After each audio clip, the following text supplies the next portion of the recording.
This is Scott the Fix-It Guy. Our goal with our videos is to empower you to be able to do the repairs on your own and save a whole lot of money and also get that great feeling of having fixed it by yourself. Today we have a Bosch access washer that is not spinning. There's no motor activity. It won't agitate. It won't go to spin. And there's two causes. The most likely is the motor brushes have worn out. They're really easy to replace. Could also be the door lock, the thing that holds the door shut, is no longer locking, and that's also really easy to replace too. So we're going to kind of cover both of them. This is a really nice new Milwaukee driver that one of the viewers, Steve, was very nice to have just sent over to our house. Really appreciate that. Testing it out for the first time today. It seems like it has a lot of torque, a lot of power, and really good product. I've been using Milwaukee for many years now, and they're really tough. So when we set it for spin, we hear the drain going, but nothing's happening. So it's probably these motor brushes need to be replaced. These are ones you can get from Amazon, and they're really inexpensive, and again, pretty easy to pop in. One thing you could check though is when you set it for agitate or when you set it for spin, if you're able to just easily open the door, like the door doesn't stay locked, then you know for sure that it's a door lock issue. So in this case, it should be agitating right now, but there's no motor activity and the door just pops open. And this is when it's supposed to be spinning, the door can just pop open, and that shouldn't be. So if that happens to you, then you need to replace this part, the door lock. And that's also really easy to replace, actually even easier than the motor brushes. We're going to go over the motor brushes here real quick first, and then at the end of the video we'll show how to easily do the door lock. Both of these just take you a few minutes. So we unplugged it, we're pulling out the drain, we move the washer out where we can get to it easier, sped up the camera a little bit, but we're removing these torque screws on the back panel. I think there's probably 8 of them, and once you get them out, you can just lift up on the back panel and it'll come right off. It's very easy. That'll give you access to the motor. We do have to remove the motor, but there's just 2 bolts holding it in. So pull off the access panel, and then we're going to grab the belt and we're going to pull it toward us as we spin this big pulley, and the belt will come right off. It's very easy. So the belt breaking on these machines is really rare, and if you're not getting agitation, it could be the belt, but it's more likely it's just these motor brushes. We're pulling these modular connectors off of the back of the motor. You have to pinch in and pull back, and we're going to remove these 2 bolts.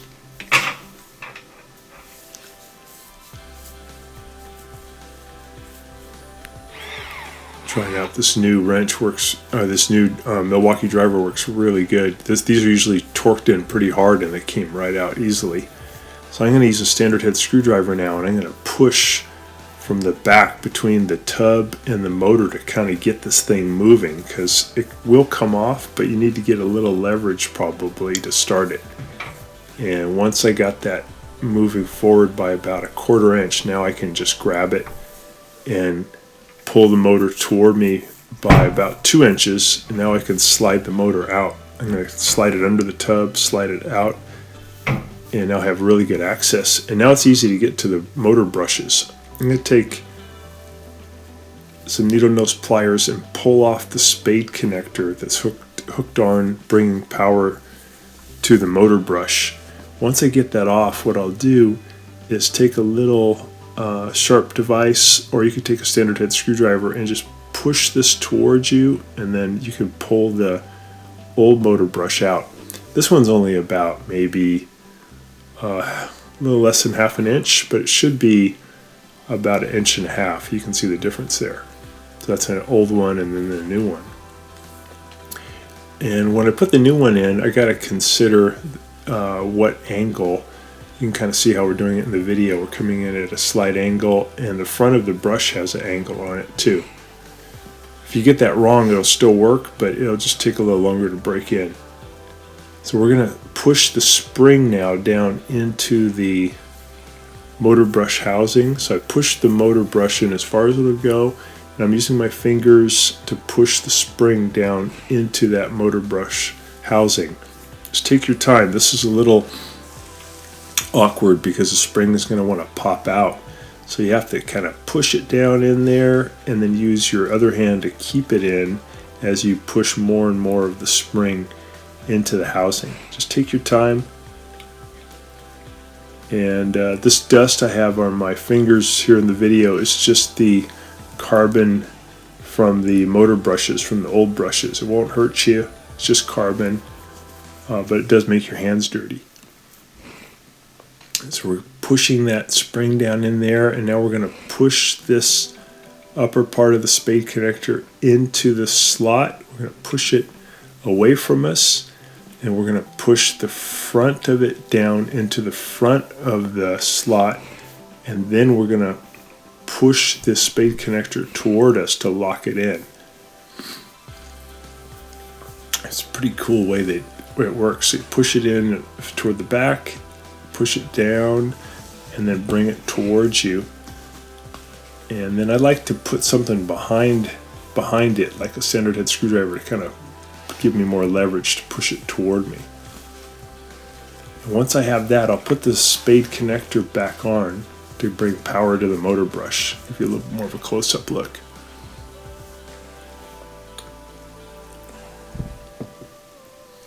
I think the important thing is, if you're doing this for the first time, just be patient, keep trying, and you will get it. So we got that spade connector on. We're going to flip over the motor and do the other side. It's the same procedure. Use the those pliers to pry off the old spade connector.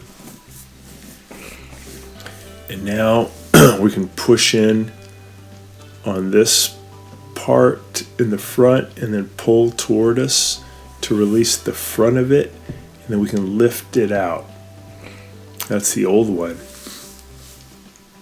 Not much left. Here's the new one. Just trying to show you the angle that we have to go in. I'm going to push it in, and then I'm going to use something to push the carbon brush in as far as possible. Then I'll feed the spring in there using a standard head screwdriver to help me.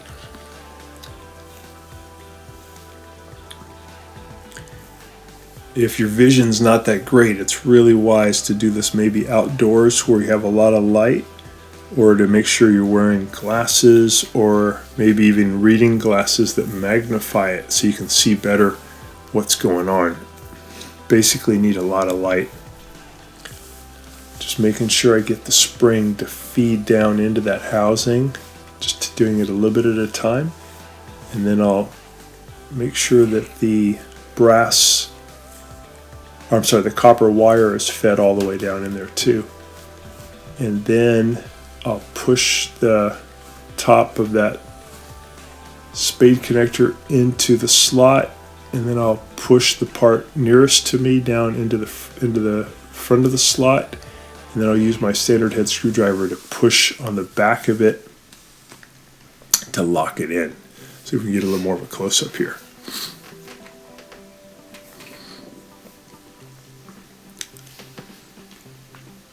Okay, now I'm going to push it in from the back to lock it.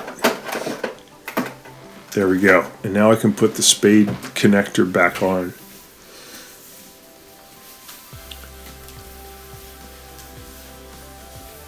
And that's pretty much it. All we got to do now is just reinstall the motor. So I got that in position. I'm going to lift it up and then push it back by about ½ an inch so it locks in. It'll be held in on 4 points, 2 in the back, 2 in the front.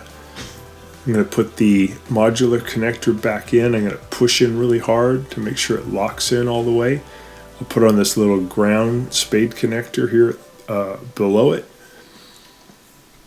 Make sure that's all the way on, and then I'll use my new tool, which I really like, that Steve gave me, and I'll lock in those 2 screws.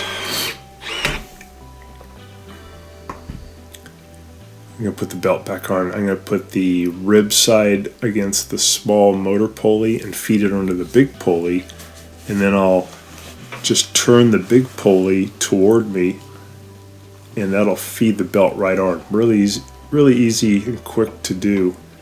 And then I'll spin it a couple times. Also spin it the other direction too to make sure that belt's not going to come off, because during the machine's operation it spins both ways. Got it. We're going to put the service panel back on. I'm going to lift it up a little bit to get it on its catches, and then all we got to do is add those screws back in.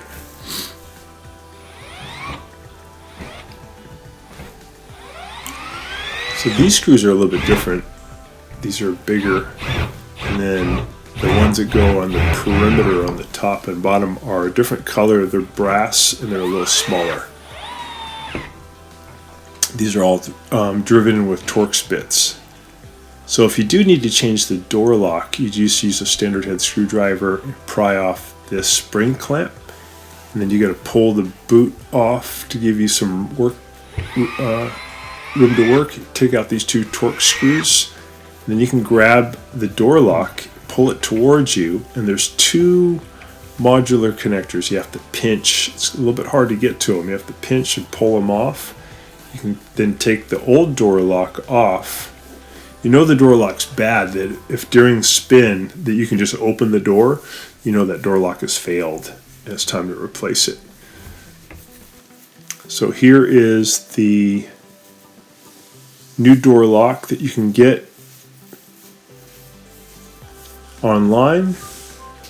So we got the new one in position. We're going to line up the opening, and then we're going to hold it while we put in the two Torx screws.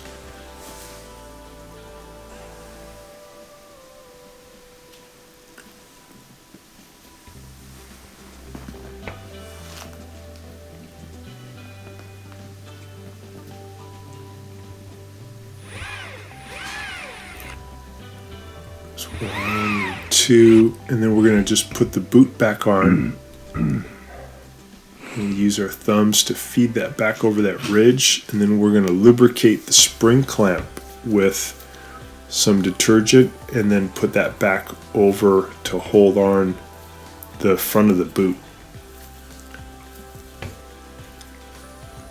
Sometimes it might be good to get a friend to help you as you put on the spring clamp, because you almost need to have 4 hands.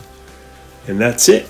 And you will have solved your spin and motor problem, and you'll be back in action. Hopefully this has helped you with your Bosch and you get it working. Thanks so much for watching. Please subscribe when you get a chance, and we'll send you some more repair videos. Thanks again.